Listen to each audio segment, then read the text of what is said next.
Nah, ketika kita mengajukan itu, PLN menolak akan develop itu hampir 100 megawatt tahun ini. Saya sih sebetulnya agak kaget gitu waktu dengar kok dibatasin gitu kan. Ini peraturannya udah 100%, kok tiba-tiba kita di bill PLN kita masih 65%. Nah, jadi di Sun Group sendiri kita ada beberapa lini bisnis ya. Apalagi kita saat ini kan lagi memegang presidensi G20 gitu loh. Itu kan Iya. dan salah satu isu utamanya transisi energi. Jadi itu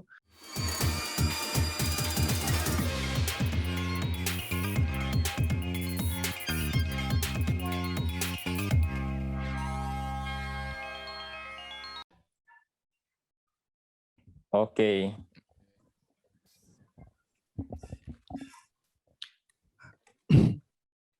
Halo teman-teman pejuang energi, selamat datang kembali di PV Basecamp, platform di mana kalian bisa belajar clean energy teknologi langsung dari praktisinya. Masih bareng saya Fidel Castro dan rekan saya. Halo, saya Ardi. Ya, seperti biasa kita bakal ngobrol dengan tamu-tamu seputar clean energy yang tentunya tamu-tamu ini sudah lama berkecimpung di industri clean energy di Indonesia. Kalau misalnya episode sebelumnya, kita cuma ada 3 orang, di mana saya dan Bang Ardi secara bergantian menanyakan pertanyaan kepada narasumber. Kali ini kita mau coba sesuatu yang berbeda. Yang pertama kita ada 4 orang, dan kita mau buat percakapannya santai, tapi tentunya ada poin yang mau kita capai di percakapan kali ini. Tamu yang pertama, yang teman-teman juga mungkin udah lihat di episode pertama, tamu pertama kita di podcast, yaitu Daniel Kurniawan dari IESR, solar analis dari IESR, dan juga ada jurnalis dari Sun Energy. Halo Yur, halo Daniel. Halo Yur, halo Daniel. Halo, selamat sore. Thank you Daniel ya, udah jadi tamu lagi nih di PBS Camp. Terima kasih Daniel, udah 2 kali ya. Welcome jurnalis di PBS Camp. Ini kenalan kita juga sih, teman-teman kita juga. Tapi ya, thank you udah luangin waktu. Episode kali ini Bang Adi, kita mau bahas topik yang baru minggu lalu, itu IESR dan juga beberapa organisasi lain itu membuat Indonesia Solar Summit 2022, dan tema kita kali ini adalah What Next After Indonesia Solar Summit 2022. Kurang lebih kita mau membahas beberapa topik seputar perkembangan ataupun proyek PLTS ke depan, dan juga tantangan seperti apa yang kita bakal hadapi, dan siapa tahu nanti di pembicaraannya bakal ada solusi yang bisa kita dapatkan. Oke, mudah-mudahan. Oke, ini untuk awal dulu nih Del. Mungkin kita bisa kenalan dulu sama jurnalis nih. Jadi jurnalis ini seperti apa? Mungkin bisa perkenalan diri dulu Yur. Jadi mungkin background atau mungkin dari pendidikan juga boleh gitu sampai sekarang. Simple. Halo, salam kenal. Ya. Saya jurnalis. Saat ini saya bekerja di Sun Energy sebagai project manager. Saat ini saya sudah kerja di bidang PLTS itu hampir 6 tahun, sampai sekarang ya. Dari sebelumnya dari kontraktor, terus sekarang sampai ke developer ya untuk PLTS. 6 tahun ya di PLTS. Oke, sudah lama ya 6 tahun. Udah lunas rumah tuh Bang. Amin. Kita mau mulai dulu Daniel. Mungkin teman-teman ada yang belum tahu nih Daniel. Indonesia Solar Summit 2022 kan baru beres ya minggu ini ya kemarin. Mungkin bisa sharing nggak ya itu kegiatan apa, program apa, dan juga output seperti apa yang diharapkan dari Indonesia Solar Summit ini? Mungkin boleh share dulu nih idenya. Ya, oke. Jadi Indonesia Solar Summit ini sebenarnya diselenggarakan oleh Kementerian SDM ya gitu ya, dan kita ampu bersama atau di co-host oleh IESR. Jadi kita mensupport sebetulnya mengumpulkan para stakeholders gitu ya, dalam hal ini konsumen, terus juga pengembang gitu ya, pengembang, EPC, manufakturer juga gitu ya. dan juga beberapa di kawasan industri lah untuk mungkin menggaungkan semangat mereka nih untuk mau memasang PLTS atap, nggak hanya PLTS atap sih, maksudnya PLTS in general gitu ya, dengan mengungkapkan kita bilangnya project pipeline mereka gitu. Jadi kita tanyakan ke mereka gitu, sudah ada berapa sih project pipeline yang saat ini ada di perusahaan Anda begitu ya. Kita tanyakan satu-satu dan apakah ada komitmen tertentu gitu ya. Sebenarnya ada dua sih, ada satu target dan satu bersifat yang memang real pipeline gitu ya. Jadi kita sebisa mungkin pengen mengestimasi sebetulnya seberapa besar sih pasar PLTS di Indonesia gitu ya. Karena kalau kita lihat dari data pertumbuhan terpasang dari Kementerian SDM kan kok kayaknya angkanya masih mandek di 200 megawatt aja di tahun lalu gitu ya, di akhir tahun lalu gitu. Padahal kita kalau ngobrol-ngobrol di industri pasti tahu lah, oh di sini ada sekian, di sini ada sekian. Kok kayaknya angkanya gede banget gitu kalau kita kalau kita dengar gitu kan. Tapi kok yang terpasang nggak sama nih, ada apa sih sebenarnya gitu kan. Dan selidik punya selidik memang udah banyak sebenarnya yang lagi dikembangkan gitu ya, baik di sektor IPP maupun sebenarnya lebih banyak di CNI sih. IPP masih relatif terbatas begitu ya, karena lelangnya juga belum ada yang baru gitu kalau kita tahu. Jadi kita coba kumpulkan dan dari beberapa perusahaan yang berhasil kita dapatkan agreement-nya gitu, 31 perusahaan, kita mendapat total 2,3 gigawatt peak total project pipeline yang sudah terkontrak maupun menuju terkontrak gitu ya. Kita cari di 2002 dan sampai 2023 gitu ya. Itu sekitar 2,3 gigawatt peak. Jadi ya kita sih merasa angka itu cukup signifikan ya. Padahal awalnya kita melihat targetnya itu sebenarnya hanya 1 gigawatt dulu lah yang kumulatif terkumpulnya gitu kan. Tapi ternyata over gitu ya, jadi 2,3, dan memang belum semua udah beberapa memang sudah terkontrak, tapi beberapa masih belum lah sebenarnya, masih developing.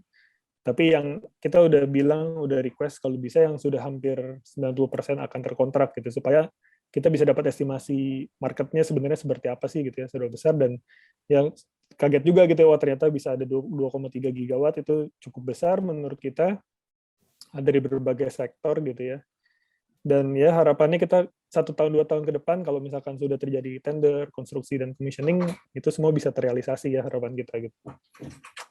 Nah itu kombinasi semua ya antara EPC, developer, dan juga ini ya CNI owner ya. Dan owner iya. Dan sebenarnya lebih banyak karena dan memang kita sudah coba sedemikian rupa supaya nggak overlap datanya gitu ya. Jadi kita sudah coba tanya kalau bisa jangan yang projectnya misalkan dari developer, jangan dari yang mereka, kalau kita tanya ke EPC jangan yang yang dari mereka gitu, karena kan takutnya nanti double counting gitu. Kita udah usahakan lah sebisa mungkin gitu ya. Dan by the way tadi kalau mengenai Indonesia Solar Summit-nya itu kan salah satunya ya untuk mendeclare project pipeline, dan rangkaian kegiatannya juga ada mengenai workshop sebetulnya. Jadi ada transfer knowledge juga dari international expert gitu ya. Dari ada Profesor Martin Green di PV Manufacturing, ada sharing-sharing lessons dari beberapa pengembang dan juga financier juga gitu ya. Jadi kalau teman-teman tertarik dan belum sempat ikut, itu bisa dicek tuh di kanal YouTube-nya Kementerian SDM. Di situ ada hari, kayaknya sih yang ada cuma record di hari pertama seingat saya ya. Tapi bisa dicek di idsolarsummit.info kalau saya nggak salah. Di situ ada recording untuk link session workshop-nya juga gitu. Oke. Dan itu setelah dari sana itu ya mulai ini lagi ya, mulai semangat lagi nih kayaknya solar di Indonesia. Termasuk juga mungkin perusahaan kayak Jurnalis nih di developer. Nah kalau boleh cerita sedikit Yur, ini mungkin ada banyak yang belum tahu Sun ya Yur. Kalau boleh sharing sedikit, Sun sejak dibangun di Indonesia itu seperti apa pertumbuhannya dari awal, dan gimana Sun ngelihat peluang besar ini untuk solar Indonesia ke depan, Sur? Yur, kalau boleh sharing. Oke, Sun sendiri sebenarnya berdiri di tahun 2016 ya. Yang dulunya itu kita EPC pada tahun 2016. Ketika masuk di 2017-2018 ya, saat itu setelah keluarnya permen yang dari SDM ya. Jadi kita melihat banyak potensi yang yang ada di depan mata gitu. Jadi kita beralih dari EPC ke developer. Jadi kita yang akan invest di awal untuk pembangunan PLTS sendiri. Sun sendiri dari berdiri 2016 itu di Indonesia sendiri itu kurang lebih ada 20 megawatt yang sudah operate. Dan ya cukup banyak. Dan kita juga ekspansi ke luar negeri ya. Kita ada plan di Thailand, Taiwan, dan kita juga baru akuisisi yang di Australia. Mareden, kalau misalkan teman-teman pernah dengar, itu salah satu PLTS terbesar di Australia. Kita sudah akuisisi. Terus untuk saat ini dan tahun ini itu kita yang akan kontrak aja itu yang seperti yang disampaikan Mas Daniel tadi ya, 90% akan develop, itu hampir 100 megawatt tahun ini aja. 100 megawatt ya. Ini cukup ini ya perkembangannya cukup signifikan. Jadi angka yang disampaikan Mas Daniel tadi 2,3 gigawatt ya, cukup besar menurut saya. Jadi yang disampaikan konversi pers SDM ketika mengeluarkan Permen 26 itu 26/2021, mereka menyampaikan target 2025 itu 3,6 gigawatt ya kalau nggak salah ya Mas Daniel ya. Dan angka yang disampaikan tadi ya cukup mendekati. Ya memang grow up-nya cukup tinggi memang untuk PLTS sendiri menurut saya. Dan dari sisi pribadi pun udah ini ya ngelihat banyak perubahan ya dari yang awalnya dulu cuma residensial, sekarang itu udah banyak tipe. Kalau boleh tahu Sun sendiri itu selain mereka juga develop untuk CNI, kalau nggak salah juga ada lini bisnis lain ya yang juga dicoba diversifikasi oleh Sun ya. Mungkin boleh sharing mungkin? Ya. Jadi di Sun Group sendiri kita ada beberapa lini bisnis ya. Ada Suntera, jadi Suntera ini mengkomodir skala residensial ya, seperti rumahan. Terus ada Sun Mobility untuk mobil listrik, dan ada juga Sun Solution. Sun Solution ini lebih ke teknologi yang digunakan dari solar PV, seperti solar pump, terus ada charging station seperti itu. Oke, itu berarti ada 4 lini bisnis totalnya dari Sun Group ya, berarti jurnalis. Ya, itu saya melihat kalau 4 lini bisnis ini seperti 4 mata angin gitu, berarti semua pintu masuk pokoknya. Nah, ini melihat dari yang hangat sekarang ini, saya tertarik membahas terkait yang hangat sekarang seperti untuk skala pemasangan sistem ya, mungkin bisa kita bilang di residensial atau CNI itu dibatasi gitu. Nah, jika ini terjadi dalam waktu, ini kita berandai-andai ya, kalau ini dilaksanakan dan prosesnya sampai mungkin 1 bulan atau 6 bulan, itu dampaknya seperti apa ya kalau sebagai perusahaan bisnis gitu atau developer? Ini sangat menyulitkan kita ya, Mas Ardi. Dan ada beberapa memang plan kita itu sudah kita develop di bulan Agustus ya tahun lalu, dan kita itu sudah mendapatkan persetujuan dari PLN. Jadi setelah keluar Permen 26 itu di bulan Agustus dan kita sudah selesai, kita pengurusan nih SLO dan IUPTLS. Salah satu syarat IUPTLS tersebut itu ada persetujuan PLN, dan kita sudah dapatkan persetujuan tersebut. Nah, setelah IUPTLS keluar dan SLO, kita akan mengajukan kembali ke PLN, dikarenakan PLN meminta SLO dan IUPTLS ya untuk mengeluarkan net metering. Ketika kita mengajukan itu, PLN menolak. PLN menolak, dan ada surat balasan dari PLN bahwa pembangkit itu hanya bisa 10-15%. Sangat merugikan kita. Dan merugikan klien juga tuh tentunya. Sakit ya. Oke. Ya sakit banget. Nah, itu kalau pandangan Daniel, itu selain kan ada pembahasan tentang oversupply ya di Jawa Bali ya, yang katanya mencapai 5 gigawatt. Apakah itu hanya permasalahan teknis 5 gigawatt atau sebenarnya kenapa ya kira-kira ada pembatasan seperti itu 10-15%? Mungkin pandangan Daniel gimana ya sejauh ini yang diketahui teman-teman IESR? Iya, mungkin full disclaimer dulu ya. Boleh. Oke, silakan. Mungkin yang saya sampaikan lebih kayak personal opinion ya, maksudnya karena boleh. Saya nggak tahu nih, takutnya nanti di organisasi mungkin ada pandangan sedikit berbeda gitu ya. Cuman ya saya kurang lebih sih saya ngikutin, cuman saya takutnya beda aja gitu. Jadi just disclaimer gitu ya. Cuman kalau saya sih sebetulnya agak kaget gitu ya waktu dengar kok dibatasin gitu kan. Waktu itu ada beberapa di ISC gitu ya, di Asosiasi Energi Surya menyampaikan keluhan gitulah, kayak ada calon customer kita, calon klien kita nih mau masang sekian, udah 9 bulan, ada di berita lah pokoknya, lebih banyak di berita gitu kan, nggak bisa gitu. Terus terakhir diturunin kapasitasnya ke 10-15%, dan itu pun ada yang komplain ini 10 atau 15 gitu kan, yang mana nih gitu kan, itu beda gitu kan. Dan ya gitulah, dan dengan alasan oversupply dan lain-lain gitu ya. Kalau kita lihat di surat memo internalnya gitu kan. Nah, sebenarnya sih gimana kalau dari perspektif public policy mungkin ya, maksudnya saya mungkin bukan expert juga di sana ya, cuman kalau saya mengamati gitu ya, sebenarnya kok agak aneh gitu, maksudnya oversupply kan sebetulnya sudah dari lama gitu ya, even dari sebelum ya 2022 ini juga kondisi Jawa Bali memang sudah oversupply terus gitu kan, reserve margin di atas 30% terus gitu kan, dan bahkan saya dengar kemarin PLTU Batang ini yang 2 gigawatt juga mau COD-nya mau dipending gitu kan. Harusnya kan awal 2022 gitu ya. Jadi maksudnya kenapa baru kali ini dilarang gitu kan. Maksudnya padahal sebelumnya di Permen 49 2018 yang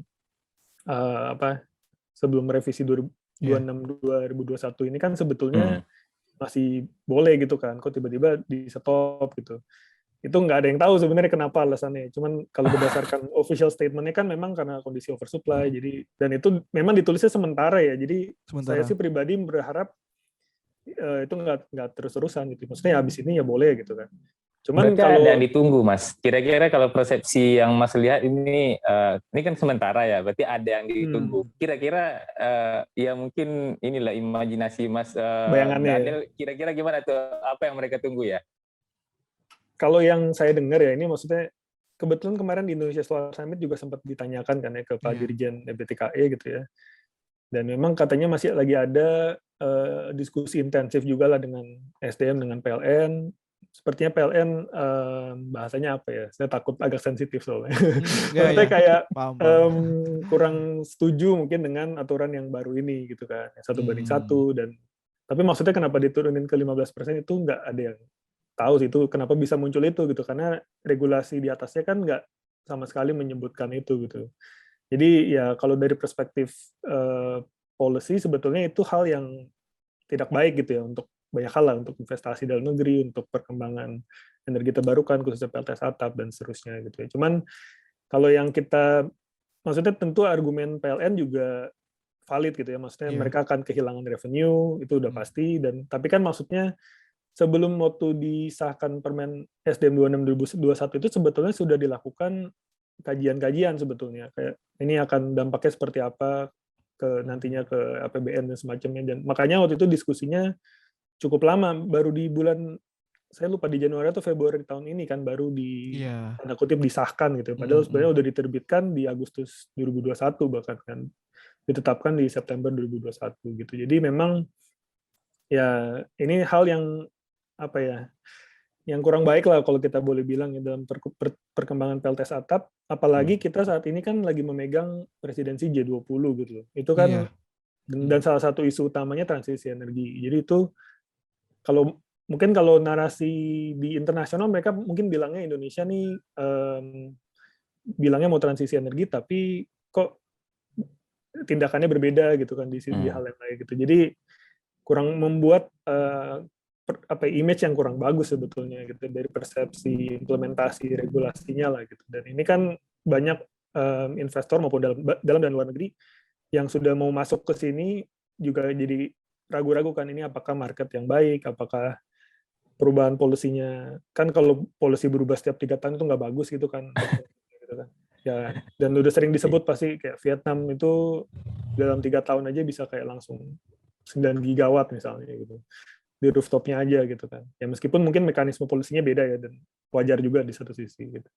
Ya jadi overall sih saya ngelihat ini hal yang disayangkan gitu ya. Maksudnya padahal semua udah senang gitu kan tahun lalu waktu kita buat laporan itu revisi dijadikan 1:1 gitu. Tapi bahkan saya dengar itu belum diimplementasikan sekarang gitu. Kayak masih pakai yang lama gitu kan, masih 65%. Jadi sangat disayangkan sih sebetulnya. Padahal kita bisa mengakselerasi ini lebih cepat. Ya mudah-mudahan sih pembahasannya bisa ke arah yang lebih lebih positif gitu ya. Maksudnya karena kan ini maksudnya yang bisa dilakukan satu-satunya oleh pemerintah kan cuman itu gitu loh, maksudnya kayak ini nggak diminta biaya kok untuk bangunin pembangkit gitu kan. Maksudnya ini biar ya yang mau pasang insentif market sendiri gitu kan istilahnya. Paling tidak desain regulasi yang mendukung dan implementasinya juga dijalankan gitu kan. Jangan regulasi sama implementasinya ada gap gitu. Iya, itu dulu setuju sih.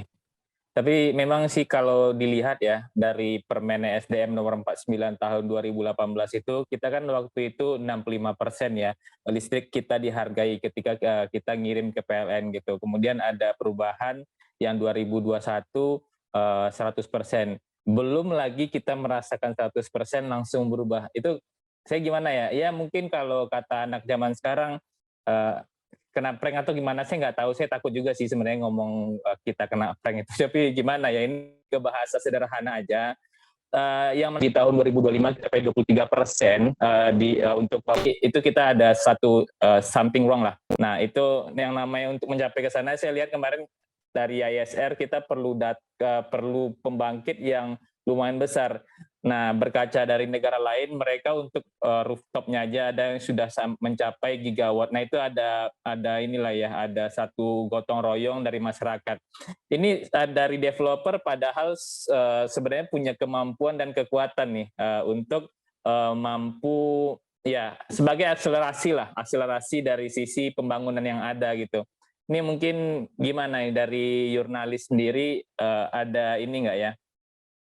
Ada mungkin win-win solution mungkin dari sisi pandangan, mungkin ada yang bisa jadi solusi kira-kira gimana, atau mungkin alternatif atau mungkin respon respon dari Sun sendiri ketika misalnya silakan, ada edaran boleh. internal ini, gimana tuh secara tim Sun seperti apa dalam proyek-proyek yang mau dikembangkan 100 megawatt peak ya tahun ini, mungkin boleh share. Mantap. Jadi ketika keluarnya Permen 49 yang di bulan September ya kalau nggak salah ya, di ini Agustus itu udah sempat draftnya itu udah tersebar luas ya. Itu kita sangat-sangat senang ya berasa di puncak lah gitu. Kita disupport banget gitu. Nah, ketika di awal tahun terbitlah isu yang dari PLN tersebut yang mengatakan membatasi hal tersebut 10-15%. Ya kita jatuh lagi. Udah melayang nih, tiba-tiba jatuh.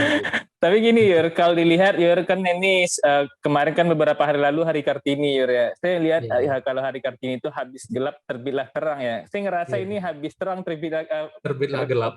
Muncullah gelap. Ya mungkin ini sindiran ya. Lanjut Yur, saya hanya tapi peraturan yang Permen 49 itu ada beberapa klien kita memang belum sempat diterapkan yang 100%. Jadi banyak komplain dari klien kita, Pak, ini peraturannya udah 100%, kok tiba-tiba kita di bill PLN kita masih 65%. Gitu. Jadi banyak komplain dari customer kita mengenai hal tersebut. Nah, ketika kita sampaikan ke PLN, PLN sampaikan bahwa ini masih dipelajarin lagi gitu. Internal mereka akan diskusikan lagi. Dan sampai sekarang kita belum dapatkan jawabannya. Ini sangat disayangkan, sangat merugikan kita dan klien kita mengenai peraturan ini. Tapi itu ngebuat project sementara ini di hold dulu kah atau seperti apa? Kalau yang sekarang? Ada beberapa memang yang udah ini ya, sebelum isu ini terbit itu sudah di-develop proyeknya. Ada yang udah di-develop dan itu nggak mungkin kita berhentikan. Dikarenakan kita sudah mengeluarkan investasi ya. Seperti manpower-nya atau kontraktornya kita sudah bayar dan itu nggak mungkin kita batalkan. Dan ada beberapa yang memang kita masih hold sampai ya isu ini reda dulu atau dapat solusinya dari pemerintah maupun dari PLN gitu. Kalau menurut saya, pendapat saya ya yang mengenai boleh. Ini berkaca dari negara-negara tetangga ya. Jadi ada beberapa negara tetangga itu memberikan kuota. Nah, ini cukup menarik juga kalau misalkan diterapkan juga di Indonesia. Jadi beberapa developer dan beberapa klien itu pasti berlomba-lomba untuk mengajukan kuota tersebut. Jadi kalau misalkan alasannya memang oversupply atau seperti apa ya, mungkin ini kan oversupply infonya kan di Jawa Bali ya, mungkin bisa dikuotakan untuk di Sumatera atau Kalimantan ya, itu menurut pendapat saya. Jadi istilahnya tuh kita memberi target yang nggak bergerak ya. Kalau sekarang ini targetnya tuh udah bergerak nggak kelihatan gitu. Nah, iya sih, Kota Daniel, kira-kira gimana tuh Daniel? Ada nggak ya sekarang tuh kajian yang kayak gitu, misalnya kayak contohnya di Malaysia sebenarnya. Di Malaysia itu kan ada Nova, ada net metering program yang ketiga ya. Dan itu mereka memang kotakan untuk yang komersial industrial 300 megawatt ya, untuk yang residential segitu. Ada nggak ya peluang ya kita ngebuat ya semacam kaji lagi mungkin dari sisi gridnya, ada nggak peluang kita masih untuk pasang PLTS berapa, dan mungkin ya itu mungkin mulai ada, kalau memang oversupply mungkin dibuatkan kuota atau seperti apa. Ada nggak ya pembicaraan lain selain sekarang ini masih dibatasi dulu deh 10%, 15% atau ya kayak gitu? Kalau yang saya tahu sih belum ada ya. Tapi mungkin saja ada, tapi saya pribadi nggak tahu apakah udah ada percakapan seperti itu gitu ya di internal PLN maupun SDM gitu ya. Tapi kalau itu bisa diterapkan, itu bisa jadi solusi alternatif kali ya mungkin untuk sementara gitu ya. Paling tidak mereka bisa anticipate, yang akan masuk ke jaringan segini nih gitu kan. Jadi kalau dengan menggunakan sistem kuota gitu kan, jadi pengembang pun ya bisa menyesuaikan gitu kan dengan ya udah kalau misalkan bisanya masuk di sistem lokal sistemnya Jawa Barat atau Jawa Tengah gitu kan, sistem distribusinya mereka ya udah mereka bisa fokus cari kliennya di sana misalnya. Setidaknya ada kepastian regulasi lah gitu kan untuk mereka bisa menjalankan usahanya gitu kan. Tapi nggak tahu ya maksudnya apakah itu bisa efektif dilakukan di sini, siapa yang akan melakukan gitu kan. Apakah mereka mau gitu, itu masih big tanda tanya besar sih kalau itu. Tapi kalau memang kita memang perlu belajar banyak sih, kalau dari studi-studi ISR sendiri juga kan memang ya kita pastinya mau nggak mau lihat ke tempat lain dulu kan, yang sudah melakukan, yang sudah di depan, dan ya kita juga harus lihat apakah sistem yang dilakukan di negara tersebut, let's say Malaysia tadi, salah satunya misalnya apakah bisa diterapkan juga di sini gitu kan, apakah sistem pasar ketenaga listrikannya sama dengan model kita misalnya kan, atau kalau di luar kalau di negara barat kan lebih cenderung marketnya liberated gitu ya, jadi mungkin beda gitu kan. Dan ya di India sendiri juga kalau saya nggak salah ingat, mereka hampir menawarkan juga kuota auction di diskom mereka gitu kan, dengan kuota yang cukup lumayan gitu dilelangkan. Tapi pasar mereka kalau nggak salah agak sedikit berbeda sih dengan di Indonesia gitu. Mereka ada distribution company yang bisa kayak beli dari supply-nya banyak gitu kalau saya nggak salah. Saya agak nggak terlalu fasih juga sih di sana. Tapi itu mungkin bisa patut dipertimbangkan ya kalau misalkan ada pihak dari grid operator yang mendengar gitu ya, atau ya perlu kajian dan analisis lebih dalam lah gitu untuk melihat potensi ke situ. Ya soalnya ya ini sharing-sharing ya. Ini beberapa teman di Malaysia, saya kan juga ada proyek di Malaysia. Di Malaysia itu kapasitas PLTS yang terpasang itu cuma 75% dari maksimum demand ya. Jadi kalau kita kan kapasitas yang terpasang koneksi PLN ya kan. Kalau mereka cuma 75% dari maksimum demand, dan itu masih di atasnya masih kapasitas gitu. Nah di situ kan udah ngeliat bahwasannya oh ini ada spare untuk safety ya nih. Nah di Indonesia kan peraturannya 100% dari kapasitas terpasang. Nah itu nggak tahu nih, tadi Denny bilang pasti ada kajian teknis kan antara ESDM dan PLN. Tapi jalan apa enggaknya, nah itu yang sekarang ngebuat setelah diterapkan, oh ketahuan kita oversupply segala macam. Tapi menarik nih, ada pembicaraan menarik nih, Bang Ardi dan juga Daniel dan jurnalis tadi pagi di LinkedIn yang saya dapatkan. Mungkin saya coba share screen dan teman-teman bisa kasih pandangan tentang postingan ini ya. Yeah. Dari namanya itu Firman ya. Firman itu kalau nggak salah dia mahasiswa di University of Manchester. Jadi dia menyebutkan, dia ngambil contoh, dia juga mengamati ya yang terjadi di Indonesia, dan dia mengambil contoh apa yang terjadi di UK, dan ada beberapa poin yang kayaknya mungkin Indonesia bisa terapkan di UK. Dan juga ada komen-komen nih dari Pak Andri Susanto, dan juga ada komen dari orang PLN langsung, Pak Ahmad Murdani. Nah ini kita coba kupas. Yang pertama dia bilang, solusi pertama yang bisa diambil di UK adalah interkoneksi antara pulau, ya, ekspor impor. Nah, dia menyebutkan ini skema antar negara, tapi ya dia mau ngebawa konsep ini untuk antar pulau, antar Indonesia dan juga mungkin Jawa, Sumatera, Jawa, Kalimantan ataupun yang lainnya. Yang kedua yang dia bilang adalah tentang spinning reserve yang sebenarnya itu udah ada, cuman dia mengatakan bisa nggak ya kita PLT itu kita kurangin gitu kan kapasitasnya gitu. Nah menarik ini jawaban dari orang PLN langsung nih. Sebenarnya kalau jawaban dari Pak Ahmad Murdani ini,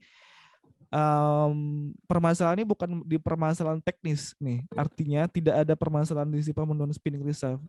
Sedangkan 5 gigawatt yang dimaksud adalah permasalahannya bukan soal operasional, melainkan sunk cost yang harus dibayar PLN penuh, walaupun kapasiti faktornya rendah akibat tingginya reserve margin.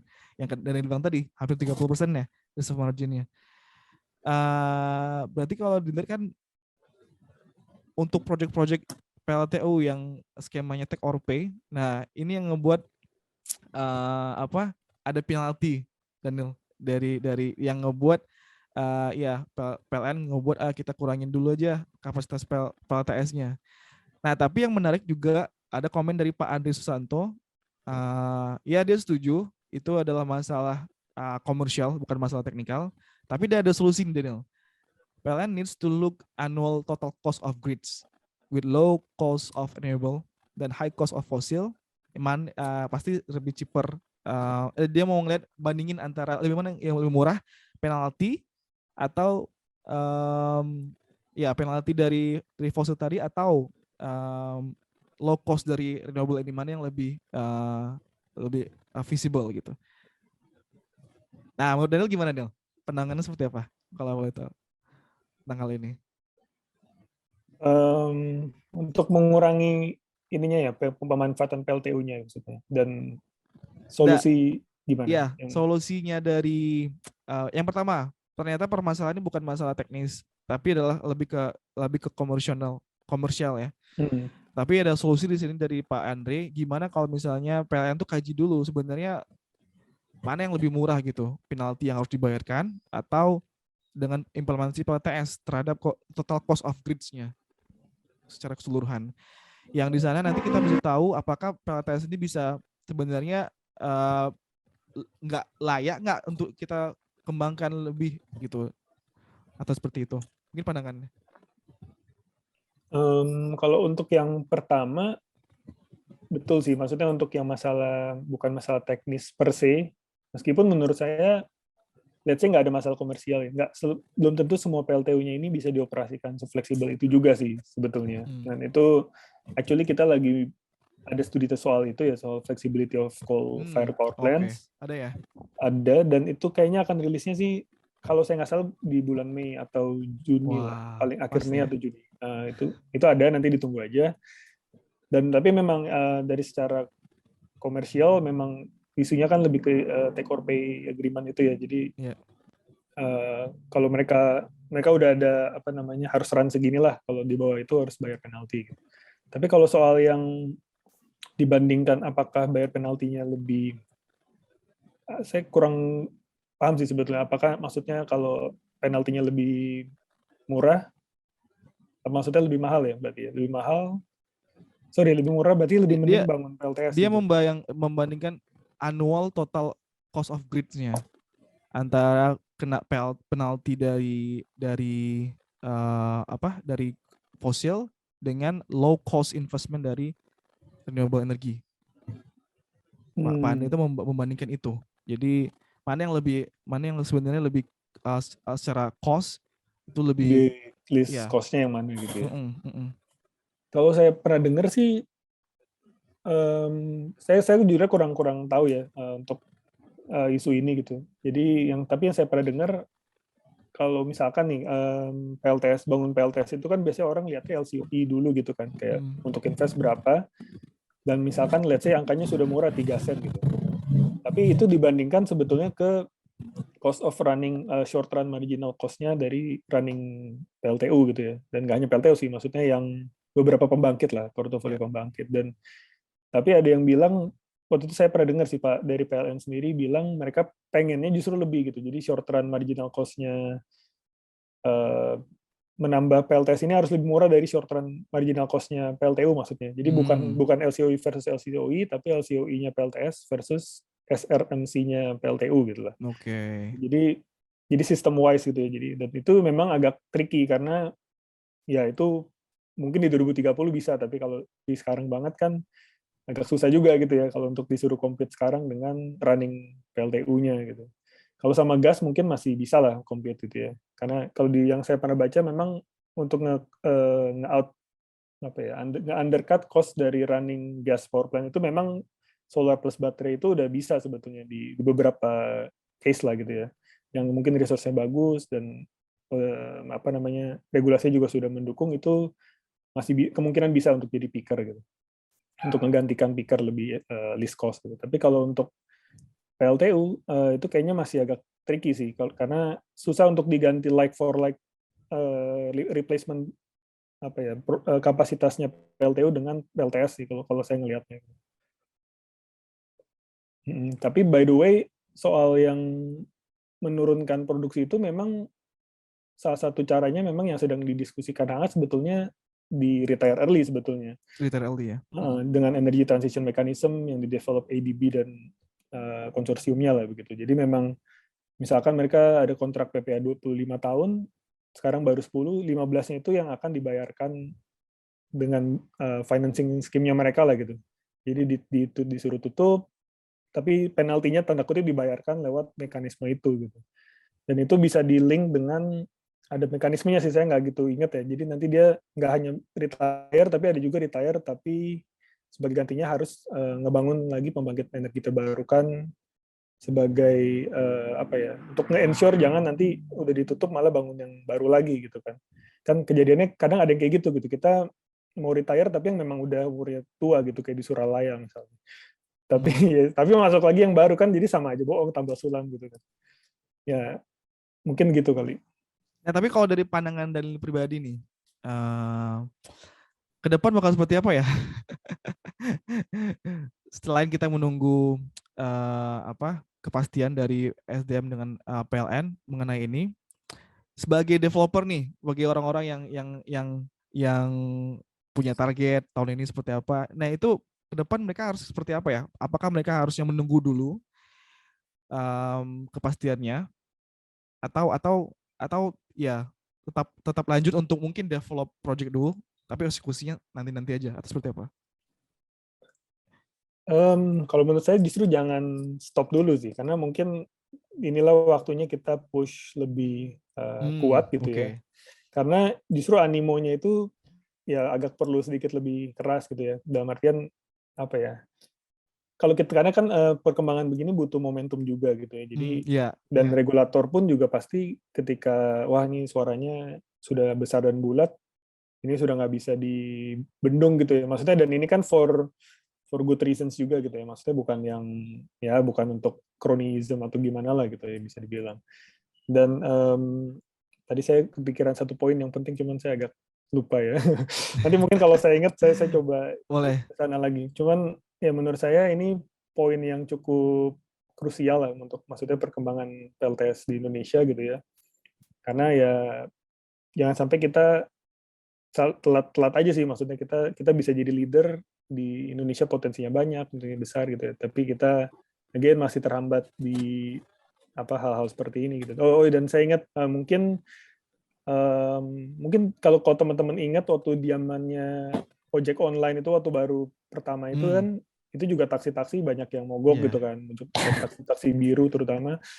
Dan itu kayaknya tren yang mungkin kita lihat juga setiap adanya disrupsi teknologi lah gitu ya. Maksudnya di sini cuman memang perbedaannya kalau saya lihat, kalau market di transportasi itu kan relatif bebas ya, maksudnya masyarakat bisa aja memilih mode transportasi yang mereka inginkan gitu kan, hanya sebatas di smartphone mereka lah.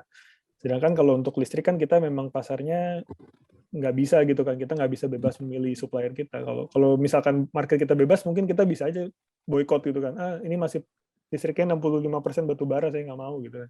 Saya mau pakai yang PLM gitu, misalnya gitu.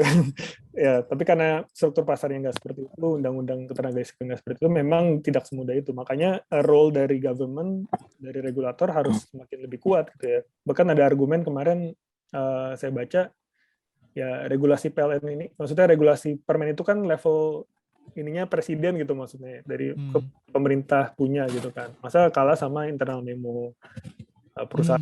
Maksudnya kan harusnya di bawahnya dong gitu kan. Ya itu kan maksudnya cukup menggelitik lah ya, maksudnya kan. Saya nggak mau mancing-mancing gimana, cuman ya maksud saya ya itu kurang discouraging lah mungkin untuk pengusaha ya, dan banyak sektor lah, nggak hanya pengembang pengusaha for profit saja, tapi di not for profit, NGO dan aktivis yang lain juga banyak kan. Dari kemarin sempat share sama Fidel di Greenpeace juga sempat ngomongin. Saya rasa ya itu sangat disayangkan sih kalau saya ngelihat. Apalagi momennya sebenarnya feeling sekarang ya, tahun ini tuh sebenarnya momennya kita udah mulai COVID, kita udah mulai lewat gitu kan. Ya pertumbuhan beban juga makin meningkat gitu. Dan sekarang kalau dibandingin, meskipun ya selama COVID PLTS itu nggak ada kurang-kurangnya. Malah selama COVID PLTS makin bertumbuh dari tahun sebelumnya. Tapi tahun 2022 ini harusnya bisa jadi lebih besar lagi kan untuk instalasinya.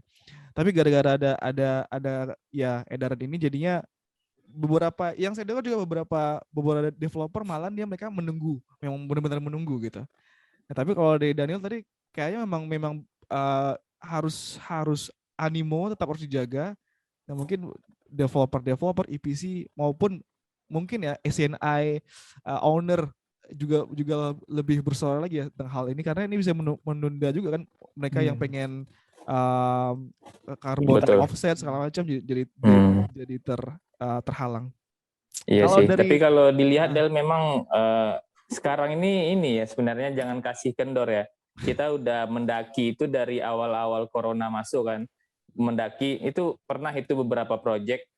Ya mungkin waktu saya share sedikit, saya hampir ragu waktu itu apakah proyek ini bisa jalan atau enggak gitu awal-awal corona, karena untuk bisa mengerjakan di luar Jakarta harus ada ini dan itu gitu kan. Nah kita sudah mendaki.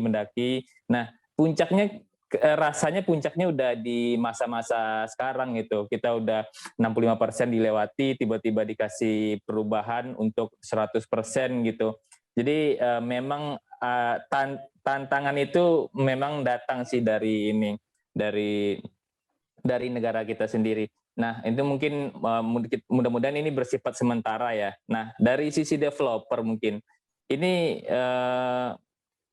pengaruhnya gimana? Apakah pengaruhnya untuk beberapa beberapa waktu yang lalu, kan belum terlalu lama ya ini disetujui.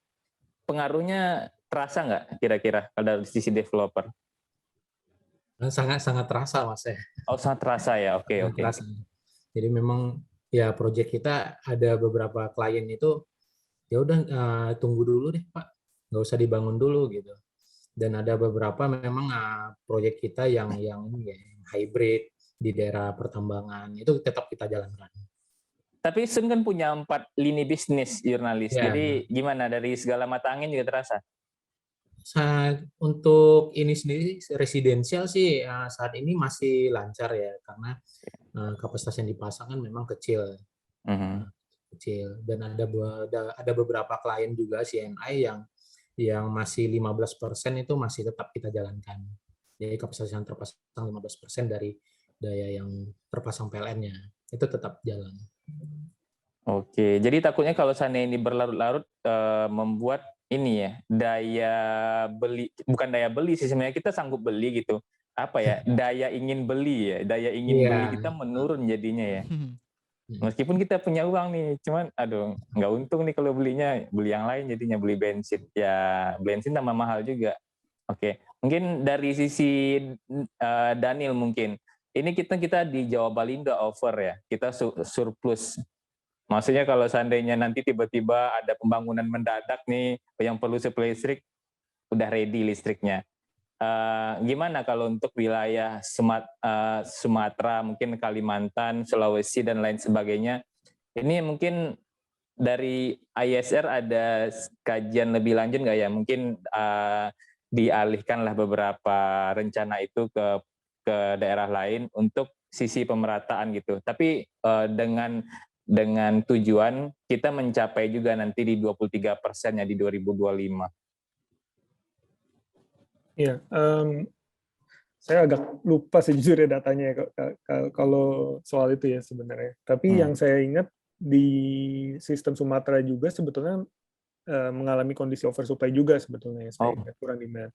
Dan kalau di sistem Kalimantan Sulawesi itu kan sebenarnya relatif nggak sebesar di Jawa lah demand-nya gitu. Jadi dan mereka pun sistemnya masih ada yang belum tersambung gitu kan. Di Sulawesi aja seingat saya dibagi 2 ya masih. Di Kalimantan bahkan 2 atau 3 gitu. Jadi sistem kalau dilihat di RPTL gitu ya. Saya agak lupa sih sejujurnya, tapi di Sumatera sendiri juga masih over juga sebetulnya gitu. Cuman dan mungkin saya mau pengen tambahin yang tadi sempat dibahas ya di interkonektivitas antar pulau itu sebetulnya kayak di Eropa gitu kan mereka memang terhubung ya, jadi relatif mudah gitu ya. Dan kalau kita memang dulu saya dengar ada wacana mau dijadikan Sumatera Jawa itu mau dibikin HVDC gitu ya, interkoneksi. Cuman entah kenapa nggak jadi gitu ya. Cuman kalau misalkan grid kita masih sekotor sekarang sebetulnya rada ya kurang berfaedah juga gitu ya. Kita cuma mentransfer PLTU ya PLTU kapasitasnya yang di Jawa ini ya ke Sumatera gitu, dan itu kan yang tidak diinginkan oleh ya publik lah bisa dibilang ya. Kalau kita berbicaranya isu iklim itu kan hal yang sebetulnya tabu lah gitu. Itu udah jangan sampai dilakukan lah gitu ya. Kalau bisa di cancel malah di cancel gitu ya pembangunan PLTU yang masih bisa gitu ya. Memang beberapa kan yang di RPTL sekarang kan hanya yang sudah terkontrak gitu kan, yang sudah memiliki PPA atau sudah masuk konstruksi gitu kan. Yang ya itu sebenarnya udah bagus, sudah di write off. Cuman kalau bisa even further lebih baik sebenarnya, karena kita kan takutnya ada istilahnya carbon lock in gitu ya. Jadi kita udah terlanjur invest, udah ke lock dengan term PPA yang tadi itu, take or pay itu, sehingga kita nggak bisa menentukan alur skenario yang lebih low carbon lah gitu, perencanaan sistem ketenaga listrikan kita gitu. Jadi ya itu challenge yang besar gitu ya. Meskipun memang ya dari skala makronya mungkin memang pemerintah kedengarannya sudah cukup suportif gitu kan. Tahun lalu bilang kita ada target net zero dan semacamnya. Tapi ya di level implementasi ini kok masih ngawang nih gitu kan. Kok nggak kelihatan seperti kita mau net zero ya. Maksudnya sekarang masih dihalangi, contohnya tadi kan masih dibatasi dan seterusnya. Ya kita sih cuma bisa melihat dulu ya, maksudnya melihat dan kayak kita coba push ke yang benar lah gitu kalau bisa ya, kayak yang ini sepertinya yang diperlukan ini berdasarkan riset dan analisis tentunya, dan itu yang ya kita usahakan seobjektif mungkin gitu ya, jangan sampai kita ke arah yang salah gitu kan, karena itu mungkin untuk bisa return ke jalur itu takes some time gitu ya. Dan saya pernah baca juga, jangan dilihat kalau transisi itu sebagai cost sebenarnya, tapi sebenarnya ini investment untuk our future gitu kan. Jadi ya social cost dari pembangunan energi kotor ini kan belum diinternalisasi juga gitu kan, yang soal lingkungan dan social cost of carbonnya gitu ya. Ya harapan saya sih mungkin pribadi juga kalau bisa kita bisa lebih accelerate lebih cepat gitu ya, momentumnya sudah ada, animonya udah kelihatan gitu ya. Ya presidensi G20 juga biar ya didengar internasional juga kita serius gitu ya, berkomitmen, jangan hanya hanya talk aja gitu, tapi walk the talk. Ya, setuju. Sih. Yang menarik juga nih Bang Daniel, beberapa minggu ini ada yang banyak research juga yang mungkin Daniel juga share ya di LinkedIn. Kita bangun PLTS di Batam, tapi malah listriknya tuh diekspor ke Singapura. Nah itu mungkin bisa sering nggak Daniel sedikit? Iya, saya sempat share juga, sempat nulis tentang itu ya. Jadi saya baca di Bloomberg, mereka bilang Indonesia start stepping solar potential but for its rich neighbor Singapura gitu kan. Itu saya rasa ya kalau orang sekilas mungkin lihat ini ironis banget ya gitu, kita potensi besar, Singapura nggak punya resource yang cukup besar gitu untuk dari segi solarnya, mataharinya, dan tentunya lahan gitu ya. Lahan mereka kan nggak banyak gitu. Jadi mau nggak mau mereka harus ya impor dari luar gitu kan. Dan itu sudah jadi, maksudnya kalau sekilas argumen saya mungkin banyak orang pasti kayak ngeliatnya ini ironis lah, Indonesia kan sukanya ngekspor bahan mentah ntar diimpor lagi gitu kan. Kayunya dari Jepara tapi nanti mebelnya dibalikin lagi dari Itali misalnya. Atau zaman saya kuliah dulu biji aluminium misalnya, bauksit dikirim, nanti aluminanya diambil, diimpor lagi, itu lebih mahal gitu. Jadi banyak inefisiensian lah bisa dibilang gitu ya. Dan cuman kalau khusus yang ini mungkin saya ingin melihatnya mencoba lebih positif aja sih sebetulnya gitu ya. Jadi bahwa memang when there's a buyer there's a way gitu kalau saya bilang. Karena karena Singapura ingin mendekarbonisasi sistem energi mereka perlu gitu kan, dan mereka udah clearly state di tahun 2035 mereka mau impor 4 gigawatt gitu. Kita punya target 23% pun nggak punya target yang absolut sebetulnya. Berapa sih sebetulnya yang mau kita pasang gitu ya. Dan itu selalu berubah-ubah gitu kan tiap tahun. Tahun lalu 908 megawatt di RPTL, tahun ini 4,7, tapi kita nggak pernah punya grand plan ya. Iya, great plan, dan angkanya sebenarnya berapa gitu. Padahal sebetulnya kita kan perlu mentarget, misalnya nih di 2030, 33% listrik kita harus energi terbarukan, itu nggak ada gitu. Sedangkan, dan 23% di 2025 itu primary energy gitu ya, kalau kita being technical itu very different dengan bauran listrik gitu kan. Nah, jadi mungkin pelajarannya adalah sebenarnya kalau kita mau, kita juga bisa gitu ya, kayak bahkan dalam very short time, itu kan dari tahun lalu ya kalau saya nggak salah, itu perkembangannya tahun lalu di announce itu udah sekitar 13 gigawatt sekarang, yang dari 5 konsorsium besar-besar itu 13, ada total 13 gigawatt project dengan battery storage juga untuk menyuplai itu baru di yang RFP pertama kan ya, 1,2 giga di 2028 ya kalau saya nggak salah. Jadi kan mereka buka 2 kali kan di Singapura, Energy Market Authority Singapura buka 2 tender gitu kan. Nah, Indonesia sebenarnya ya memang nggak semudah itu karena kita oversupply again. Tapi kalau misalkan masa oversupply-nya sudah dinavigasi gitu ya, sudah either di cancel yang tadi mau bangun nggak jadi dan di retire early dan semacamnya, kita udah bisa sebetulnya gitu ya. Oke, kita harus state binding target. Kalau kita mau menurunkan emisi by tahun sekian, kita harus pasang sekian.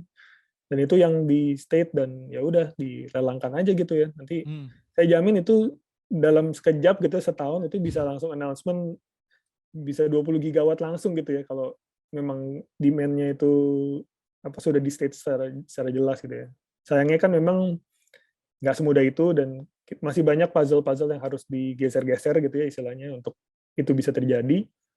Dan mungkin satu poin terakhir yang bisa dibilang, sebetulnya itu not necessarily bad juga ya, pengalaman di Batam dan sekitarnya itu kan juga akan membuat kan banyak orang lokal juga yang akan terlibat gitu ya. Iya. Dari developernya pun banyak orang Indonesia pastinya. Terus PLN Batam juga kan ikutan gitu kan. Tentunya ini bisa jadi lessons learned buat mereka lah. Jadi ketika mereka nanti mau bikin large scale solar auction, mereka udah tahu gitu kan. Oh oke. Seenggaknya dari teknis mereka udah bisa paham gitu kan. Secara permitting gitu ya, perizinan dan semacamnya mereka udah bisa lebih belajar gitu ya. Memang sayang, cuman mau gimana gitu ya. Mungkin itu adalah hard fact yang kita harus terima gitu ya. Kayak, di Singapura bisa kayak gitu, kenapa kita kok enggak ya gitu kan. Padahal kalau kita mau, kita juga sebetulnya harusnya bisa gitu kan. Iya. Wah, ini kalau kita lanjutkan berarti bakal panjang. Saya pengen sih sebenarnya, cuma aduh terbentur mau ini ya. Udah mau buka puasa. Nah, mungkin dari jurnalis, dari si developer, kira-kira ada nggak ya yang selain tadi ada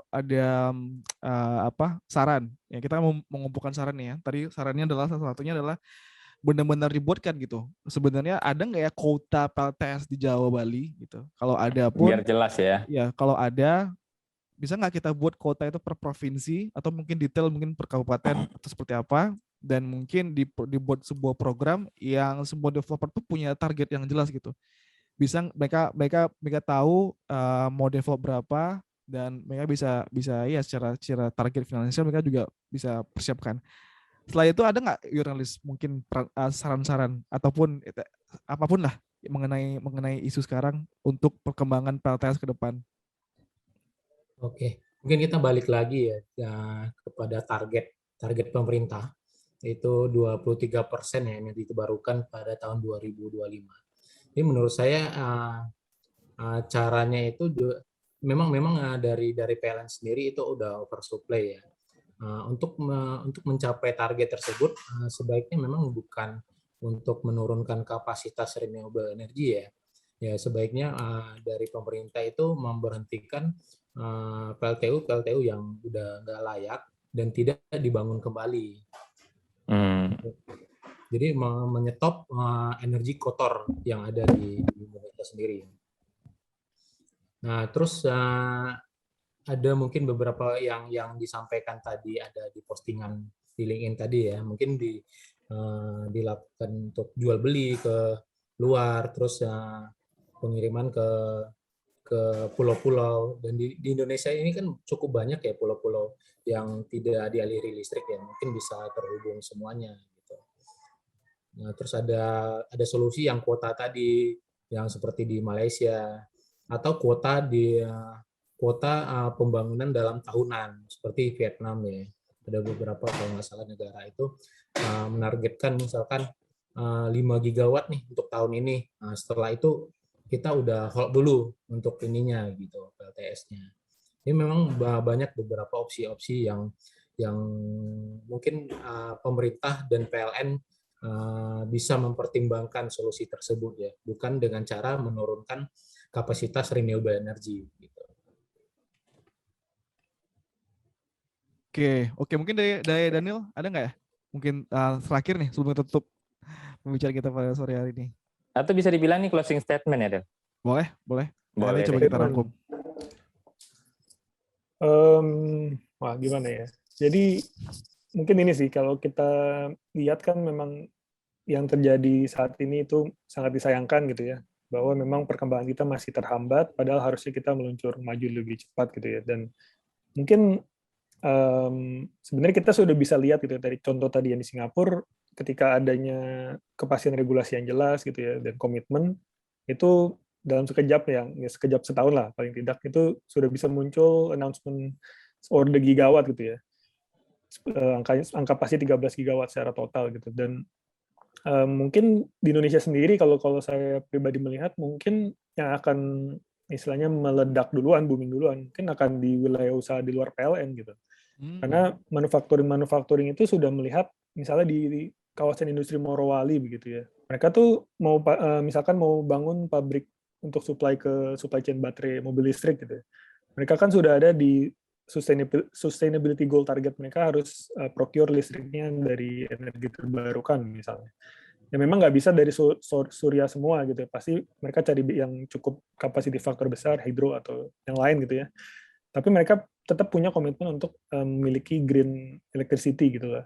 Jadi bisa dibilang nanti kita bisa lihat nih trennya Singapura udah naik sangat besar gitu.